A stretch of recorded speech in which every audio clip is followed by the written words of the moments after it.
Энэ номын чимэг гишүүний санаачилсан энэ хуулийг дэмжиж гарын үсэг зурсан нэг гишүүн байгаамаа. За тамхины эсрэг заа гэж хэлдэг ямар ч ээж хүн байхгүй, их хүн байхгүй, ер нь хинч байхгүй. Бүгд эсрэг.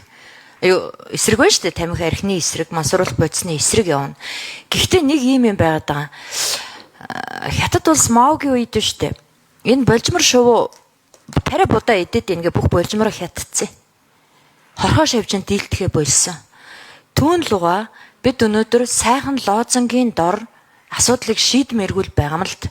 Одоо манай зарим гишүүд ингээд наадан бодлоо хуулийн хурдан батлуулъя гэж засгийн газарч наадан бодлоо их хурлч наадан бодлоо бид нар наадмын өмнө одоо гой гой нэртэй хуулийг баталсан байх үүрэггүй гişүү дээ.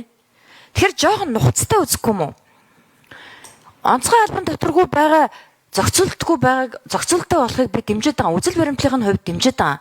Гэтэл хор нөлөөнийх нь хувьд арай багтаа байгаа нь баг татвартай байх ёстой. Энэ шудраг зарчим.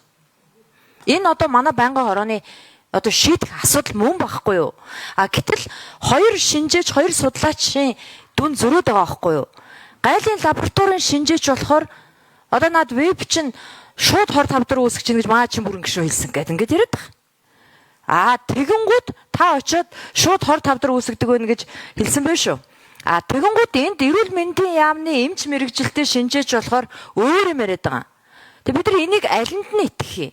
Ажлын хэсэг яагаад ийм хүмүүс ингээд энэ алийг үндэслээд байгаа? Аль таалагдсанаа үндэслэлт юм уу? Чин бүрэн гишүүн бол илэгний маш сайн алдартай мэс засалж их хурлын гишүүн хүн шүү. Яг одоо би түрүү нэг ноцтой хэлсэн шүү та. Гайлын шинжээч. Янжуур тамхи бол байгалийн гаралтай навчин бүтээгдэхүүн учраас баг хор багтай, нөгөөх нь химийн гаралтай учраас бүр их илүү хортой гэж хэлсэн. Би та хоёрын уучлаарай алинд ч итгэхгүй байна. Гэхдээ бид нар өнөөдөр хор багтаа татвар багтаа байх ёстой. Бид нар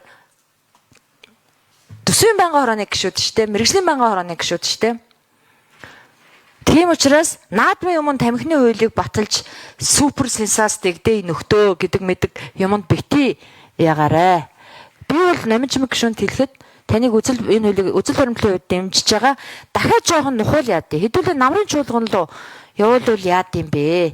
Энэ үзэл бодлын зөрүүтэй гишүүдэд хүндэтгээд дахиад тэрийг сонсоод шинжээчдийн дүнг нэгтгэхэд одоо чин бүрэн гишүүнийг үг хэлүүлвэл хор тавдар гэж бити хэлүүлээрэ гэж гуйж байгаа шүү. Таны нэр алдрыг бас ашиглаад байна шүү. За гараа өргөчлөө. За хэн хариулах вэ? Ажлын хэсэг ахлагч. За чин бүрэн гишүү. За мөнх ажлын гишүүнээ би л шууд хор тавдар үүсгдэг нэтэр гэсэн зүйл юус яриаггүй. За энд нэг зүйлийг хэдүүлээ их тодорхой болгоё.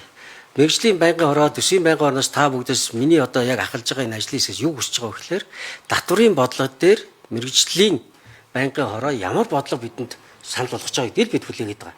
Тийм ч учраас бүр ажлын хэсгээ хорлуулах одоо хүртэл та бүгдийн шийдвэрийг хүлээгээд ингэ сууж байгаа юм аа. Тэгэхээр энэ бол за байж байгаа. Тэгээд хоёр дахь тэгэхээр нэмэлт шийдвэрүүд саналууд ирээгүй юм байна шүү дээ. Санал ирээгүй учраас ингэж байна. За хоёр дахь зүйл бол ерөн байна шүү дээ. Энэ яг шинжилгээ ухаан талаас аваад үзэх юм бол ургамлын гаралтай байх нь цэвэр гэсэн санаа юусоо байхгүй шүү. За ягаад үг гэхээр жишээлбэл ургамлын бодисыг эм үйлдвэрлэхэд ургамлыг заавал цэвэршүүлж ээж дотор нь агуулгаж байгаа хүнд металлууд бохор бодисуудыг яалгаж ээж үйлдвэрлэдэг шүү дээ. Тэгээ синтетик эмүүд чинь бас илүү сайн чанартай байдаг чинь хольц багтаа байдаг байхгүй юу? За энэ нэг асуудал.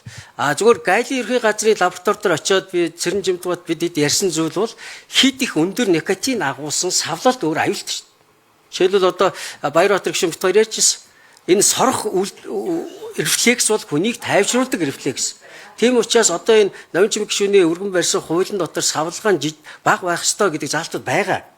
Тэгэхгүй бол хүн өөрийгөө хянахгүйгээр 13,000 удаа сорох ийм одоо паф хийх ийм одоо электрон тавьж бид дэмжиж болохгүй шүү дээ. Тийм ээ. Тэгэхээр энэ савлгаа дотор нь агуулмжийн талаар бид ярьж байгаа байхгүй юу? Тэгвэл хүн чинь одоо ингээд нөгөө тайвшрах рефлексээрээ сороолоод тэгээд нөгөө 13,000 удаа сорох юмий чинь өдөртөө усвал яах юм? Тэр чинь никотины агуулга хэд их авна шүү дээ. Яагаад Монгол улсын стандартад нэг ширхэг тамхи никотин 1.3-аас их байж болохгүй гэдэг чинь тэр хэмжээнээс концентрац нь их байх юм бол гаж нөлөө өгдөг байхгүй. Жишээлбэл суц хийдэг агшаа, дотор мохоо оргин, бөөлжс хүрн, хоолой хорсон, ханиалган. Тийм учраас Монгол улсын стандартад янжуур тамхин нэг ширхэг тамхин дотор 1.3-аас ихгүй байх ёстой гэж заасан байгаа шүү дээ. Энд чинь стандарт байхгүй. Тийм учраас бид хуулиараа дамжуулаад аль болохоор нэг савлтан дотор одоо 20-30 мл-ээр байхыг зөвшөөрөхгүй гэдгийг яриад байгаа шүү.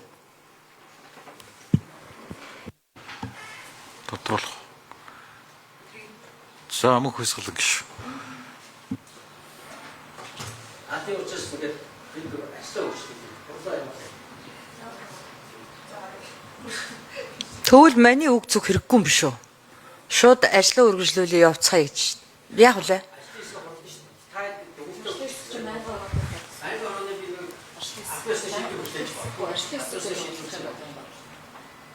Тэгвэл үг мөг хэрэггүй юм биш үү?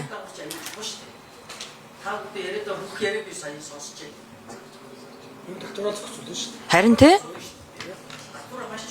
Тийм санал хэлээд байгаа юм л да. Харин бид нар тийм л юм яриад байгаа. Тэгээд Дэмжиж гэхдээ доктороо зөв тогтооё гэдэг байхгүй. Докторын ялгаатай байж Тий, тэгж л яриад байгаа. нэгжтэй бид Тэнгүүд дэмжихгүй байх гэж манай зарим гүшүүд ингэ буруу байна. яриаг айгүй буруу ойлголт өгөөд айгүй буруу яриад байна л да та. Таны нэрийг бариад мэдгэл хийсний чинь ярьсан.